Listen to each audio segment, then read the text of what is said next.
welcome back to Rajuna TV. Buat kamu yang baru di channel ini, jangan lupa like, subscribe, dan kasih komen.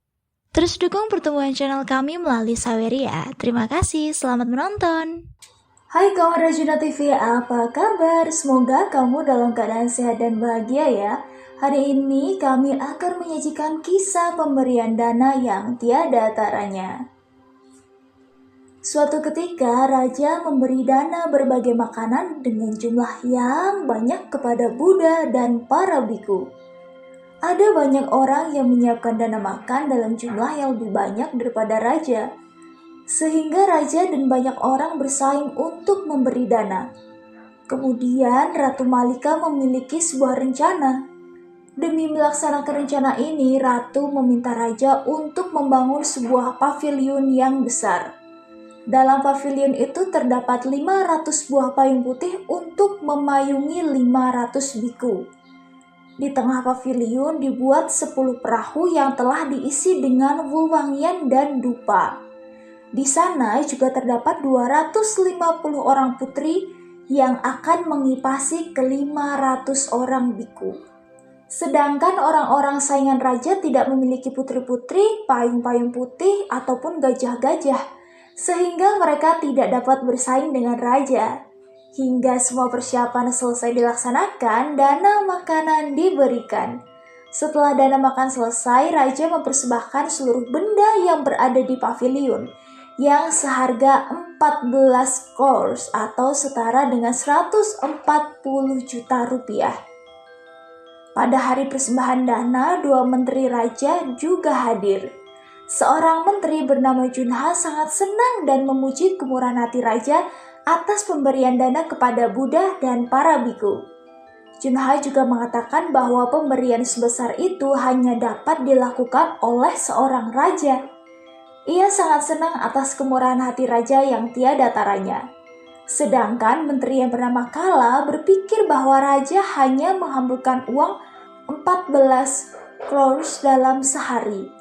Dan karena setelahnya para biku akan kembali ke wihara dan tidur. Saat itu Buddha menatap kepada orang-orang yang hadir dan mengetahui perasaan menteri Kala.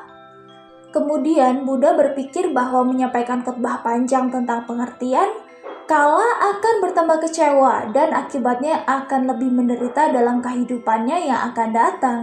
Jadi dengan perasaan kasihan terhadap Kala, Buddha hanya menyampaikan khotbah singkat dan kembali ke wihara Jatawana.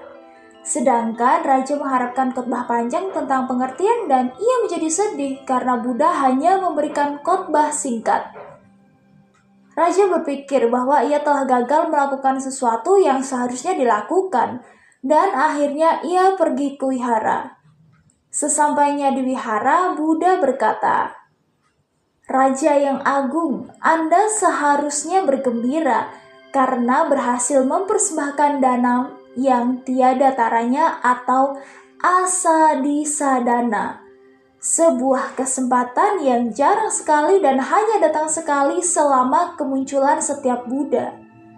Tetapi Menteri Kala merasa bahwa itu hanyalah sebuah pemborosan dan tidak berharga sama sekali.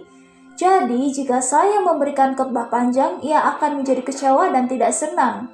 Dan akibatnya, ia akan sangat menderita pada kehidupannya yang sekarang maupun pada kehidupan berikutnya. Itulah mengapa saya berkhotbah sangat singkat sekali. Kemudian Buddha menambahkan, "Raja yang agung, adalah suatu kebodohan tidak bergembira atas kemurahan hati yang telah diberikan oleh orang lain dan akan pergi ke alam yang rendah. Orang bijaksana bergembira atas kemurahan hati orang lain, dan melalui pengertian mereka saling membagi keuntungan kebaikan dengan yang lainnya dan akan pergi ke tempat kediaman para dewa." Kemudian Buddha membabarkan Dhamma pada syair 177. "Sesungguhnya orang kikir tidak dapat pergi ke alam dewa, orang bodoh tidak memuji kemurahan hati. Akan tetapi orang bijaksana senang dalam memberi dan karenanya ia akan bergembira di alam berikutnya." Ketika ada teman kamu yang senang berdana makanan dan kamu malah bilang itu pemborosan, waduh, itu bahaya sekali kawan. Kalau kamu punya cerita teman yang pelit, tulis di kolom komentar ya. Karena sesungguhnya orang yang senang memberi dan berbahagia ketika melihat orang lain berdana akan terlahir di alam yang bahagia. Sekian video kali ini, sampai jumpa di video berikutnya. Bye-bye.